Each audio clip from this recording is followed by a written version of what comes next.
জানো আপু, ভাইয়া আমাকে বাসায় ঢুকতেই দিচ্ছিল না, অথচ যেই না আন্টি তোমার নাম নিল অমনি হঠাৎ রাজি হয়ে গেল। আচমকা ছোট ভাইয়ের মুখে এমন কথা শুনে চমকে ওঠে দোলা। সে যে একদিনে রান্নাঘরে দাঁড়িয়ে চা বানাচ্ছিল নিজের জন্য, এমন বৃষ্টির দিনে বারান্দায় বসে ধোয়া ওঠা এক কাপ গরম চা না খেলে কি জমে?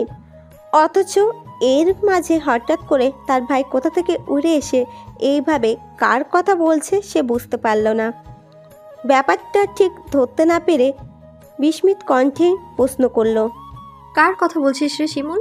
কিছুই তো বুঝলাম না। কোন ভাইয়া, কোন আন্টি? বোনের কথায় কপাল চাপড়ায় শিমুল। তার বোনটাও বড্ড বোকা, একেবারে কিছুই বোঝে না, ভেঙে ভেঙে বোঝাতে হয়।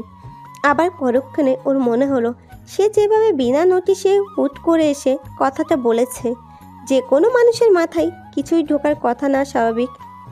তাই আর কথা না বাড়িয়ে সে বলে, আরে ওই যে আমাদের গলির শুরুতে যে বড় একটা বাসা আছে না, তালুকদার বাড়ি, ওখানে যে নিশীথ ভাইয়া থাকে তার কথা বলছি। তুমি দেখোনি ভাইয়াকে? ভাইয়ের কথায় ভুরু সরু হয়ে আসে দোলার। তারা এই এলাকায় এসেছে সপ্তাহখানেক হবে মাত্র। সে নিজেই ঠিকমতো কাউকে চেনে না তেমন। নিশীথ নামে কাউকে কখনো দেখেছে বলে ওর মনে পড়ছে না।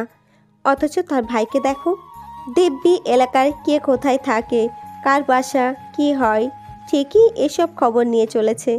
চুলো বন্ধ করে ভাইয়ের মাথায় গাঁটটি মেরে কাপে চা ঢালতে ঢালতে তোলা বলে, অযথাই যে একজনের কথা বলছিস, এত কিছু তুই কিভাবে জানিস শুনি? ওনাদের বাসা গিয়েছিলি বুঝি? চিনিস তাদের? চিনব না কেন? আমি কি তোমার মতো শুধু ঘরে বসে থাকি নাকি? আমি যে বাড়ির ছেলে মানুষ, আমাকে তো এলাকায় বেরিয়ে চারপাশের খোঁজ খবর নিতেই হবে, তাই না? ভাইয়ের পাকা পাকা কথা শুনে দোলা হেসে ফেলে। এই ছেলের কথা শুনে কে বলবে যে সে মাত্র ক্লাস 6-এ পড়ে? ওর হাসি মুখ দেখে মুখ ফুলিয়ে শিমুল বলে, এই আপু, তুমি হাসছো কেন? আমার কথা বিশ্বাস করলে না? না করলাম না। এখন সামনে থেকে শর্ত শিমুল, বড্ড জ্বালাচ্ছিস সকাল সকাল। একটা শুক্রবারের দিন শান্তি মতো বসে চাটাও খেতে দিবি না নাকি? হ্যাঁ? রান্নাঘর পেরিয়ে নিজের রুমের বারান্দায় যেতে যেতে বলল তোলা। ওর পিছু পিছু ছুটে গেল শিমুল নিজেও, যেন বনের শুষ্ক খোটা কোনো রূপ গায়ে মাখল না সে। বারান্দায় এসে চায়ে চুমুক দিয়ে এক মনে বৃষ্টি দেখতে থাকে দোলার দিকে চেয়ে কি মনে করে যেন বলল, আপু, তুমি রাগ না করলে একটা কথা বলি? আমি মানা করলেও তো তুই শুনবি না। তার চেয়ে কি বলার আছে বল ঝটপট। খানিকক্ষণ আমতামতা করে শ্বাস রোধ করে দ্রুত বেগে শিমুল বলল, আমার না মনে হয় ওই ভাইয়াটা তোমায় পছন্দ করে। ব্যাস, কথাটা বলা শেষ হওয়া মাত্রই সে ভো দৌড় দিল। এক ছুটে নিজের রুমে গিয়ে দরজা লাগিয়ে দিল। শিমুল জানে তার বোন এসব বিষয়ে বেশ নিচল। প্রেম ভালোবাসা এসবে দোলার বিশেষ আগ্রহ নেই, থাকলেও ওকে কোনোদিন প্রকাশ করতে দেখেনি কেউ। তাই এই মুহূর্তে বোনের চেয়ে নিরাপদ দূরত্বে থাকা সেও মনে করেছে। এদিকে রেগে যাওয়ার কথা থাকলেও ভাইয়ের চলে যাওয়ার দিকে চেয়ে আর মনে হেসে ফেলল তোলা। কী সব যে ঘোরে এই ছেলের মাথায় তা কেউ জানে না। একে থামাতে হবে, নয়তো নিঘাত কোনো একটা ঝামেলা পাকিয়ে ফেলবে সে। মনে মনে ভেবে এক দীর্ঘশ্বাস ছেড়ে পুনরায় চা খায় মনোযোগ দেয় মেয়েটা। বর্ষাকাল তার ভীষণ প্রিয় সময়। চারিদিকে কেমন যেন স্নিগ্ধ স্নিগ্ধ ভাব। মৃত প্রায় ফুলগুলো যেন বৃষ্টির ছোঁয়ায় প্রাণ ফিরে পায়, নতুন রূপে ফুটে ওঠে তরুণের বুকে। এমনই এক বর্ষার দিনে সে নিজেও ফুলের মতো এসেছিল পৃথিবীতে। দুনিয়ার বুকে আলো করে বাবা মা গিয়ে নিজের পবিত্র সুবাস ছড়িয়েছিল। তাই তো ফুলের মতো সুন্দর মেয়েটার নামটাও বাবা রেখেছিল ভীষণ শখ করে, দোলন চাপা। আজ বাবা নেই সাথে, দুনিয়ায় মায়া ত্যাগ করে বছর 3 আগে পাড়ি জমিয়েছে না ফেরার দেশে। ফেলে গেছে তার শেষ স্মৃতি হিসেবে তার 3 সন্তান, দোলন চাপা, কামিনী ও শিমুলকে। ফুলের প্রতি গভীর অনুরাগ থেকেই তার 3 সন্তান এমনের নাম রাখা। আগে দোলন চাপা ছিল চঞ্চল প্রাণবন্ত। বাবার আদুরে মেয়েটা তার প্রাতের পর থেকে কেমন যেন নিভে গেছে। দোলন চাপা থেকে হয়ে গেছে দোলা। 20 বছরের ছোট জীবন নামের পাশাপাশি নিজের স্বভাব সুলভ চঞ্চলও যেন ভাটা পড়েছে তার।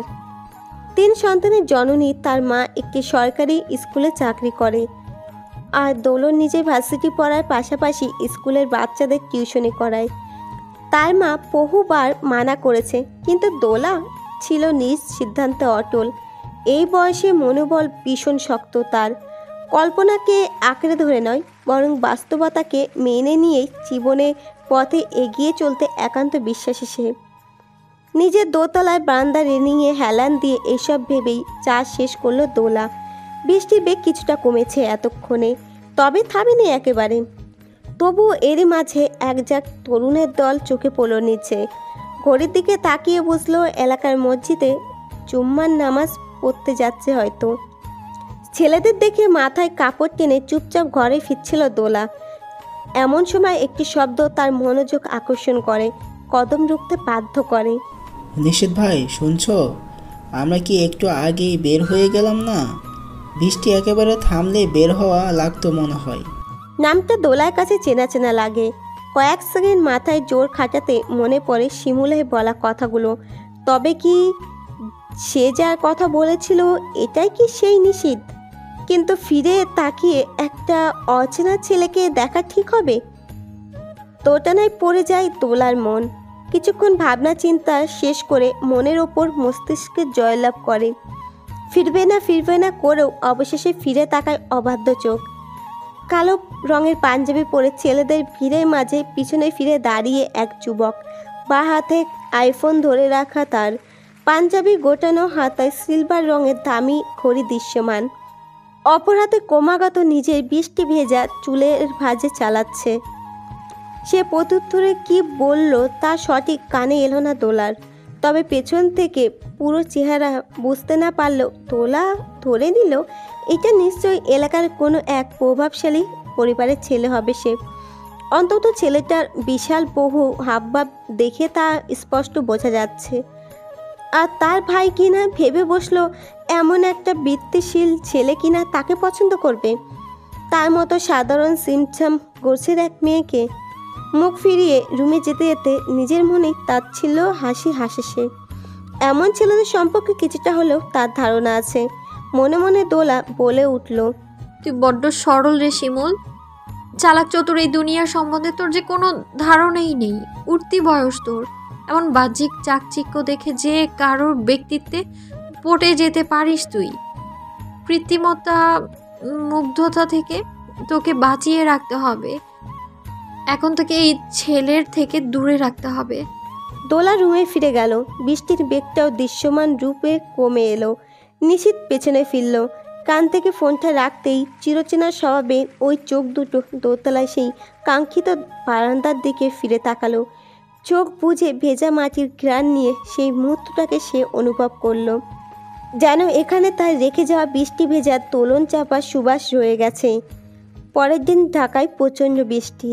বিকেলবেলায় ঘন কালো মেঘের মেলা গুরুম গুরুম ডাকে চারপাশ যখন আতঙ্কিত, এরই মাঝে দোলন চাপার কক্ষে একটি দুঃসংবাদ নিয়ে প্রবেশ করলেন ওর মা পারভিন বেগম। বিছানায় এলান দিয়ে জানালার ধারে বসে এক ধ্যানে বৃষ্টি দেখতে থাকা মেয়ের উদ্দেশ্যে বললেন, দোলা শুনছিস? হ্যাঁ মা, বলো না। পিছনে ফিরে মায়ের উদ্দেশ্যে জবাব দেয় সে।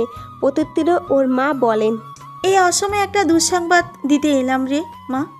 কাণ্ড ঘটে গেছে একটা, আর বলিস না। দুঃসংবাদ শুনে অজানা চিন্তায় দোলার বুক ধক করে ওঠে। তড়িঘড়ি করে বিছানা থেকে উঠে মায়ের নিকট এসে শুধায়, কিসের দুঃসংবাদ মা? তোমায় এমন দেখাচ্ছে কেন? সব ঠিক আছে তো? কার কি হয়েছে? তোর বড় মামার নাকি হার্ট অ্যাটাক হয়েছে। ভাইজান হাসপাতালে ভর্তি আছে। ভাবি একটু আগে ফোন করে বলল। বড় মামার হার্ট অ্যাটাকের কথা শুনে দোলার মন খারাপ হয়। মামা তাকে বড্ড স্নেহ করে। মেয়ের নজরেই দেখেছে সব সময়। এখন হঠাৎ করে তার অসুস্থতার খবর মন বিষণ্ণ করতেই যথেষ্ট। আর বিলম্ব না করে মায়ের উদ্দেশ্যে সে বলে, তাহলে তো মামার সাথে দেখা করতে যেতে হবে মা। কখন বেরোবে? দোলার কথায় মাথা নাড়ল পারভিন বেগম। দোলার কাঁধে হাত রেখে বলেন, এই কথাই তো তোকে বলতে এসেছিলাম রে। ভাবি নিজ থেকে ফোন করে জানালেন এখন দেখা না করতে গেলে কেমন হয়, কিন্তু সমস্যা হলো বৃষ্টি। এই যে মুষলধারায় বৃষ্টি হচ্ছে এখন বাইরে, এর মধ্যে রিক্সা সিএনজি কিভাবে পাবো কিছুই তো বুঝতেছি না। তা ঠিক বলেছ বটে, কিন্তু যাওয়া তো উচিত, না গেলে বিষয়টা ভালো দেখাবে না। এক কাজ করি, তুমি আমি গিয়ে দেখে আসি মামাকে। শিমুল আর কামিনী না হয় বাসায় থাক, ওদের এই বৃষ্টির মাঝে বেরোনোর কোনো দরকার নেই। দোলার কথায় প্রসন্ন হাসেন পারভীন বেগম। তার বড় মেয়ে ভীষণ দায়িত্ববান। ছোট ভাই বোনদের ওপর কোনোরূপ কষ্ট আসুক বা ওদের অসুবিধা হোক, এটা দোলা কখনো হতে দেয় না। আজকেও তার ব্যতিক্রম হলো না।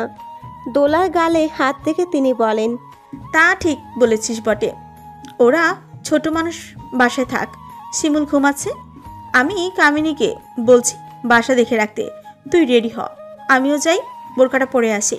মায়ের কথায় দোলার মাথায় নাড়িয়ে সায় দেয়। পারভিন বেগম চলে যেতে আলমারি খুলে নেভি ব্লু রঙের একটা সিল্কের কামিজ পরে বের করে নিল সে। বৃষ্টির দিনে এই কাপড় সবচেয়ে ভালো, শুকায়ও তাড়াতাড়ি, পরেও আরাম। চটপট রেডি হয়ে রুম থেকে বেরোতেই মার মুখোমুখি হলো সে। উনিও সম্পূর্ণ রেডি। তার পাশে ঘুম ঘুম চোখে কামিনী দাঁড়িয়ে আছে বাসার চাবি নিয়ে। ওকে দেখেই দোলন হাসে। স্পষ্ট বোঝা যাচ্ছে ওরা মা মেয়ে দুজন বাসা থেকে বের হয়ে গেলেই কামিনীর দরজায় তালা লাগিয়ে নিজের রুমে গিয়ে ঘুমাবে। দরজা পর্যন্ত এগিয়ে গিয়ে তালা লাগানোর পূর্বে দোলন বোনের উদ্দেশ্যে বলে, ভালো করে দরজা লাগা, কেউ বাইরের থেকে ডাকলে খুলবি না, ফোন কাছেই রাখবি। হ্যাঁ আপু, সব জানি। এখন যাও তো, তোমার লেকচার দিতে হবে না, আমি ঘুমাবো তোমরা বেরিয়ে গেলেই। বিরক্তিকর কণ্ঠে বলে ওঠে কামিনী। ওকে ধমক দিয়ে পারভিন বেগম বললেন, ভালো কথা শুনতে তো লেকচারই মনে হবে তোর কাছে, বেয়াদব। দোলা যা যা বললো সব মাথায় থাকে যেন। আমরা তাড়াতাড়ি ফেরার চেষ্টা করব। এতবার দুজনে বেরিয়ে যায়। দোলনের মামা ধানমন্ডির ল্যাবেট হসপিটালে ভর্তি আছেন, যেটা ওদের বাসা থেকে মোটামুটি দূর। এখন দেখার বিষয় এই বৃষ্টির দিনে কোনো সিএনজি পাওয়া যাবে কি না। দোলা মনে মনে ভাবে, বৃষ্টি আগে থেকে কমেছে কিছুটা, তবুও বিশেষ লাভ হলো না, কারণ বৃষ্টির ফোঁটাগুলো বেশ ভালোই জোরে পড়ছে। অবশ্য দোলা ও তার মা দুজনেই দুটো ছাতা নিয়ে বেরিয়েছে। দোলার ধারণা সঠিক, এই বৃষ্টির মধ্যেও কোনো যানবাহনের টিকিটটাও খুঁজে পেল না তারা। এলাকার মোড় থেকে বেরিয়ে মেন রোডে যাত্রী ছাউনির নিচে দাঁড়িয়ে আছে দুজন। এই নিয়ে 4-5টা সিএনজি গেল, যাদের একটাও ধানমন্ডি যাবে না। মাঝে অবশ্য কেউ রাজি হলেও যে ভাড়া চায় তা ওদের যাওয়া আসার ভাড়ার দ্বিগুণ। অজ্ঞাত বৃষ্টির মাঝে চুপচাপ দাঁড়িয়ে প্রহর গুনছে দোলা। এরই মাঝে সে লক্ষ্য করলো দুটো ছেলে রাস্তায় হাঁটছে। ওদের কিছুটা চেনা চেনা মনে হলো দোলার। পরক্ষণে মনে পড়ে গেল এরা ওর ভাষার গলিতে থাকা ছেলেগুলো। কালকে এদের দেখেছিল বারান্দা থেকে, কিন্তু ওরা আবার এই বৃষ্টির মাঝে কোথায় যাচ্ছে। দোলা আর মনে ভাবে, খানিক বাদে মাথা ঘামানো বাদ দেয়। ওরা যেখানেই যায় যাক, তার কি। দোলা আর বেশি কিছু ভাবে না। এদিকে ছাতা মাথায় ছেলেগুলো ফোনে কার সাথে যেন কথা বলছে, কিন্তু অদ্ভুতভাবে ওরা কোথাও যাচ্ছে না। ঘুরে ফিরে রাস্তায় হেঁটে আবার এদিক ওদিক ফিরে আসছে। আচমকা দুজনের মধ্যে একটা ছেলে দোলার দিকে তাকায়। একইভাবে দোলা তাকাতেই হকচকিয়ে সে চোখ ফিরিয়ে নেয়। দোলা চমকে ওঠে, একই সাথে কিছুটা অদ্ভুত দৃষ্টিতে চেয়ে রয় সেদিকে। এরই মাঝে ওর মায়ের আওয়াজ কানে ভাসে, এখানে দাঁড়িয়ে আর কতক্ষণ সময় নষ্ট করবো রে দোলা, চল আমরা তার চেয়ে আরেকটু হেঁটে এগিয়ে যাই, দেখি ওই দিকটা কিছু পাই কিনা। মায়ের কথায় যুক্তি দেখে দোলা আর দ্বিমত করলো না। মাথা নাড়িয়ে যাত্রী ছাউনি থেকে বেরিয়ে ছাতা মেলে আবার রাস্তায় হাঁটা শুরু করে। হঠাৎ ওদের সামনে একটি সিএনজি এসে দাঁড়ায়। এইভাবে সিএনজি আসায় দোলা খানিকটা অবাক হয়। সিএনজিওয়ালাকে ধানমন্ডি যাওয়ার কথা জিজ্ঞাসা করতে লোকটা বলে, যেখানে কইবেন সেখানে যাম, উইঠা পড়েন আফা। ভাড়া কত নিবে মামা? আপনি যত দিবেন, বৃষ্টি দেখে বেশি নিব না। এখন রাস্তায় থাকবেন না উঠা বসবেন? সিএনজিওয়ালা কথা শুনে তড়িঘড়ি করে উঠে বসে দোলার মা। একই সাথে দোলা উঠে পড়ে। এই অসময়ে এভাবে সে সিএনজি পাবে কল্পনাও করেনি। মনে মনে আল্লাহ শুক্রিয়া করে ধানমন্ডির উদ্দেশ্যে দুজনে বেরিয়ে পড়ে। হিমশীতল রুমে খালি গায়ে বুক অব্দি কাঁথা টেনে শুয়ে আছে নিশীথ। ওর ঘুমো ঘুমো চোখ জোড়া কুকচে আসে ফোনের আওয়াজে। পেশি বহুল হাত বাড়িয়ে বালসির নিচে থেকে ফোন টেনে নিয়ে রিসিভ করতেই ওপাশ থেকে আকাশের কণ্ঠস্বর ভেসে ওঠে। হ্যালো ভাই। বল, ও চলে গেছে? এটা বলার জন্যই ফোন দিলাম ভাই। সিএনজির ব্যবস্থা করে দিছিলাম, এতক্ষণে হয়তো পৌঁছেও গেছে। ভাবির সাথে ভাবির আম্মাও ছিল। Good job. রাতে দেখা করিস। আচ্ছা ভাই, থ্যাংক ইউ। ফোন কেটে নিশীথ উঠে বসে। অন্ধকার রুমটার এক কোণে মাটির টপে ফুটে থাকা দোলন চাপার ফুলটার মিষ্টি গন্ধে রুমের পরিবেশ মৌমো করছে। চোখ ডোলে ঘুম ঘুম ভাব কাটিয়ে সেই সুবাসের বুক ভরে নিঃশ্বাস নেয় নিশীথ। খানিক বাদে চোখ মেলতেই ফোনের হোম স্ক্রিনে জ্বলতে থাকা অন্যায় মাথায় হাস্যোজ্জ্বল দোলন চাপার দিকে নজর পড়ে ওর। পিয়সীর দিকে সেভাবে কিছুক্ষণ এক দৃষ্টিতে চেয়ে রয়। মিটিমিটি আলোয় জ্বলা ডিম লাইটের আলোয় নিশীথের ঠোঁটের কোণে শুষ্ক হাসির রেখা ভেসে ওঠে। অনুযোগ ভরা গভীর কণ্ঠস্বর কক্ষে থমকে চাই। আমার শুভ্র দোলন চাপা, আর কতদিন দূর থেকে তোমার সুবাস নেব? একবার তো কাছে এসো, তোমার সুবাসে আমার জীবনটাকে মোহিত করো। তালুকদার বাড়ির ছোট ছেলে নিশীথ তালুকদার। বড় ভাই নিশান বিদেশে থাকা স্বাভাবিকভাবে বাবা মায়ের চোখের মণি সে। ওর বাবা আইমান তালুকদার ওনার ছোট ভাইয়ের সাথে মিলেমিশে বাড়ি করেছেন ঢাকায়। একই বাসায় দুটো ফ্লোরে থাকে তারা। নিশীথের দাদি মারা যাওয়ায় বৃদ্ধ দাদুর ওদের বাসায় থাকে। এলাকায় বিত্তশালী পরিবারের মধ্যে অন্যতম হওয়ায় নিজেদের এলাকার আশেপাশে তালুকদার পরিবারের বেশ নামডাক। আইমান তালুকদার ও ছোট ভাই আরিফিন তালুকদার সহ নিশীথের বড় ভাই অবধি সবাই সেখানে দায় দায়িত্ব ও অন্যান্য দিক নিজেদের বংশের মান রেখেছে। বাড়ির ছোট ছেলে নিশীথ সেখানে ব্যতিক্রম।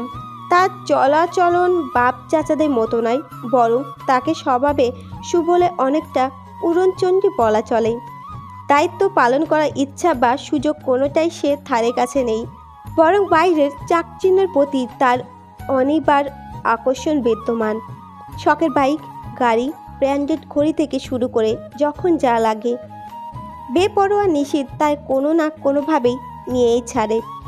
ভালো লাগার জিনিস নিজের মুঠো আনার ক্ষেত্রে তার কোনো আপোষ নেই।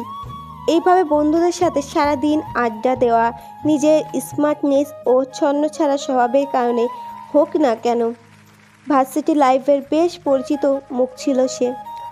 এবার মাস্টার ফাইনাল দেবে, তবুও যেন তার সেসব নিয়ে কোনো মাথা ব্যথা নেই।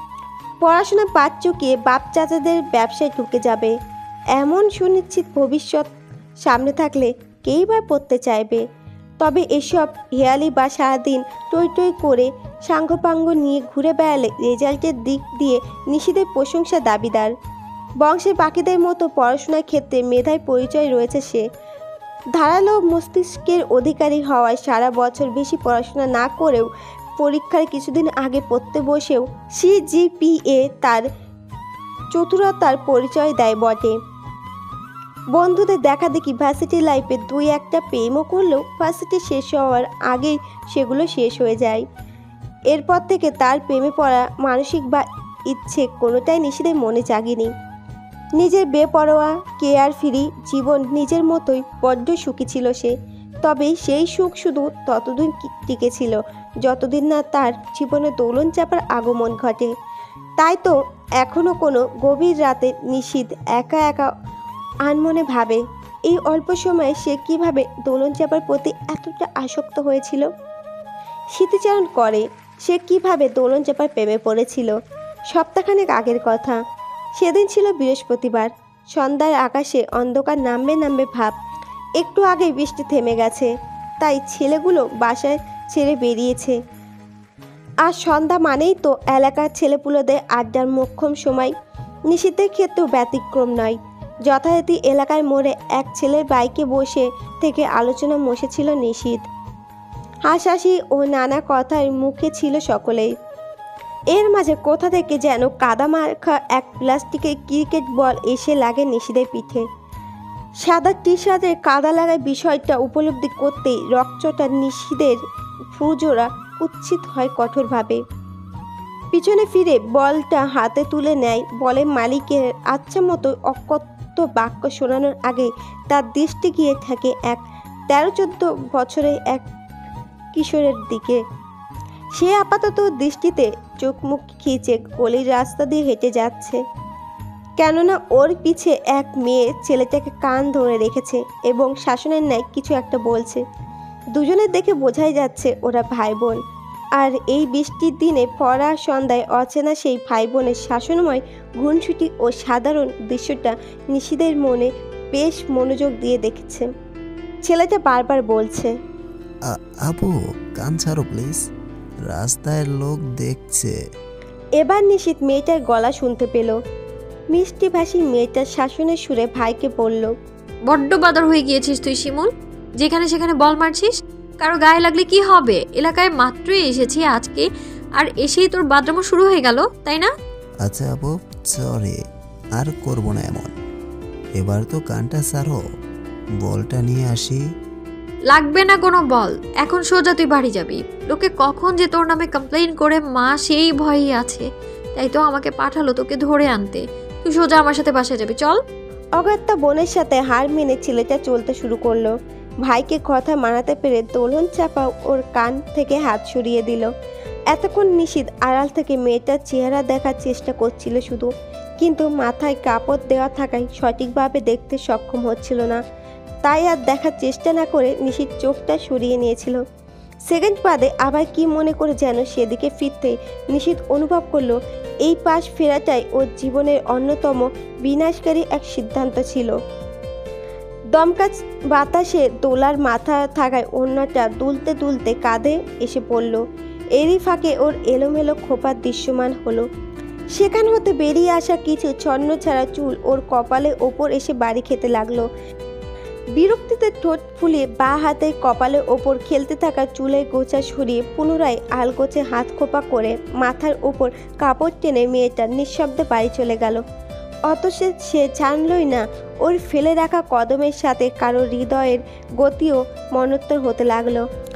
অচেনা মেয়ের প্রতি এক অপ্রতিরোধ আকর্ষণ বলে মন অস্থির হয়ে উঠল। নিশিত কতক্ষণ সেদিকে তাকিয়েছিল ওর হুঁশ নেই। অনেকটা উদ্যান্তের ন্যায় বেশ অনেকক্ষণ চেয়ে থাকার পর বাহুতে এক ছোট ভাইয়ের আওয়াজে ওর ধ্যান ফিরল। কি ব্যাপার নিশিত ভাই, তখন থেকে কি দেখছো ওইদিকে? বাড়তে থাকা শ্বাস প্রশ্বাসও ঠিপঠিপানো হৃৎপিণ্ডকে নিয়ন্ত্রণ করার ব্যর্থ চেষ্টা করতে নিশিত ঢোক গেল। গলা পিছিয়ে শুষ্ক কণ্ঠে উত্তর দেয়, কই কিছু না তো। তোরা কি যেন বলছিলি, আমি খেয়াল করি নাই। আমরা বলেছিলাম যে পিচ্ছিটা তোমার পছন্দের টি শার্ট নষ্ট করে দিল, আর তুমি ওকে এভাবে ছেড়ে দিলে, কিছুই বললে না? অবাক হয়ে আকাশ প্রশ্ন করে। নিশিত কিছু বলার আগে আকাশের দেখা দেখি কবির বলে ওঠে, আসলেই তো আমিও ওটাই ভাবছিলাম। কাহিনী কি ভাই, তোমার হয়েছেটা কি? আকাশ ও কবিরের প্রশ্ন বাকি ছেলে পেলেও সাড়া দেয়, কেননা ওদের নিশিত ভাইয়ের রকচটা স্বভাব ও তীক্ষ্ণ মেজাজের কথা এলাকার ছেলেরা বেশ ভালো করে জানে। তাই ওকে হুট করে এইভাবে শান্ত হতে দেখে সবাই বেশ অবাক বটে। বিষয়টা চমকপ্রদন, রহস্য কি ওদের জানতে হবে। তবে ওদের প্রশ্নকে পাত্তা না দিয়ে হাতের মুঠো কাঁধা লাগানো বলটা ঘোরাতে ঘোরাতে আচমকে নিশিতের নজর ঘুরে যায় দোলারদের বাসার দিকে। ওদের বিল্ডিংয়ের দিকে দৃষ্টি ছুড়ে ভ্রু নাচিয়ে নিশিত প্রশ্ন করে, আচ্ছা অর্কদের বাসায় কি নতুন ভাড়াটিয়া উঠেছে? নিশিতের প্রশ্নে দলের বাকিদেরও নজর চলে গেল দোলাদের বিল্ডিংয়ের দিকে। এরই মাঝে তুজ্জু বলে উঠল, হ্যাঁ ভাই, আজকেই উঠেছে মনে হয়। কাল অর্কের সাথে দেখা হয়েছিল, ও তো বলল নতুন ফ্যামিলি উঠবে আজকে থেকে। তাহলে ওটাই। চাপা স্বরে আওড়ালো নিশিত। ওর কথা বুঝতে না পেরে পাখিরা মনোযোগী দৃষ্টিতে ওর মুখের দিকে তাকায়। পুনরায় প্রশ্ন করে, কি হয়েছে ভাই, কোনো সমস্যা? কিছু একটা ভেবে নিশিদের ভ্রুযুগল শীতল হয়। খানিক বাদে আবার কপাল মসৃণ করে। আয়েশ করে পুনরায় বাইকের ওপর হেলান দিয়ে ছেলেপেলের উদ্দেশ্যে বলে, আরে না, কোনো প্যারা নেই। আরে চাপ নিস না তো। তারপর বল, কি যেন বলছিলাম আমরা? আড্ডা এভাবে থেমে গেলে তো চলবে না। এই আকাশ, শুরু কর এবার তুই। জো হুকুম মেরে ভাই। যথারীতি নিশিদের আজ্ঞা পেয়ে পুনরায় হই হুল্লো মেতে ওঠে ছেলেদের দল। আড্ডার এক ফাঁকে তুজ্জোর ফোনে টুং করে মেসেজ বেজে ওঠে। পকেট থেকে ফোন বের করে মেসেজ পড়তেই ওর ভ্রু জোগাড় শুরু হয়। নিশিত মেসেজ পাঠিয়েছে। সামনাসামনি বসেও এইভাবে মেসেজ পাঠানোর কি মানে হয় সে বুঝলো না। তবুও নিশিতের মেসেজকে অদেখা করতে পারবে না সে, তাই মেসেজ ওপেন করতেই দেখলো নিশিত লিখেছে, অর্কদের বাড়িতে দোতলায় কারা উঠেছে, ওদের সম্পর্কে আমার সব খবর লাগবে। তুই কালকেই ওর থেকে শুনে আমায় ইনফর্ম করবি, ঠিক আছে? কিছুক্ষণের মধ্যে মেসেজটি দেখে চমকিত দৃষ্টিতে সামনে তাকাতেই তুজ্জ দেখলো নিশিত চোখের ইশারায় ওকে বোঝাচ্ছে। কাজটা কাল অবধি হতে হবে। মাথা নাড়িয়ে নিশিদার কথায় রাজি হলেও তুজ্জর মাথায় তৎক্ষণাৎ ঢুকলো না ওদের দলপতির মাথায় কি চলছে। সে বুঝলো না ওদের একচটা ছন্নছাড়া নিশিত কারোর প্রেমের জালে বাধা পড়তে যাচ্ছে। এক অতি সাধারণ দোলন চাপার সুবাসে বেপরোয়া নিশিদের মন প্রাণ সবটাই সুরভিত হতে চলছে। মামাকে দেখতে হাসপাতালে মা মেয়ে দুজনে গেলেও আসার পথে দোলনকে একাই ফিরতে হলো। মামাকে রিলিজ দেবে রাতে। দোলার মামি অনুরোধ ওর মা আজ রাতটা নিজের ভাইয়ের বাসায় থাকবেন বলে সিদ্ধান্ত নিয়েছে। আর বাসায় যেহেতু কামিনী ও শিমুল একাই আছে, তাই ফলস্বরূপ হাসপাতাল থেকে দোলাকে বাসায় ফিরতে হলো। বৃষ্টি এতক্ষণ কমে গিয়েছে একেবারেই। কাঁধে ঝুলানো ব্যাগ ও বাম হাতে ছাতা নিয়ে দোলা যতক্ষণ এলাকার মোড় পৌঁছালো, ঘড়ির কাঁটায় রাত 9টা বেজে গেছে ততক্ষণে। ঢাকা শহরে এটা তেমন রাত না হলেও একা মেয়েকে এই সময় বাড়ি পাঠিয়ে বড্ড টেনশনে ছিলেন ওর মা।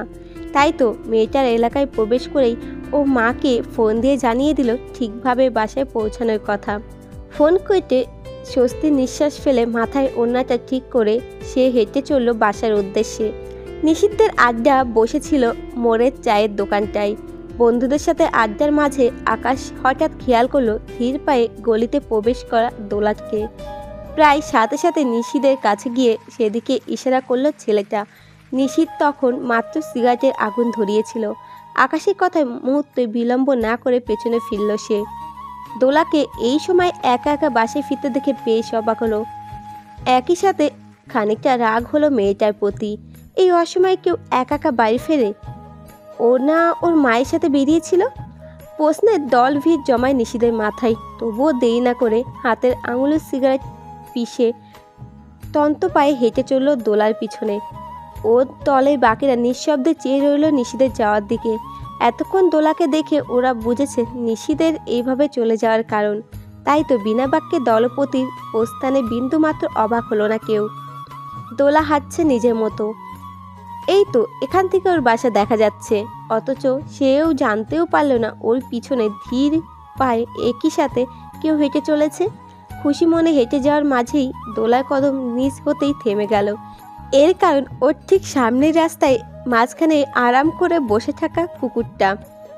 বলা বাহুল্য দোলার ছোটবেলা থেকে ভীষণ রকমের কুকুর ভীতি রয়েছে।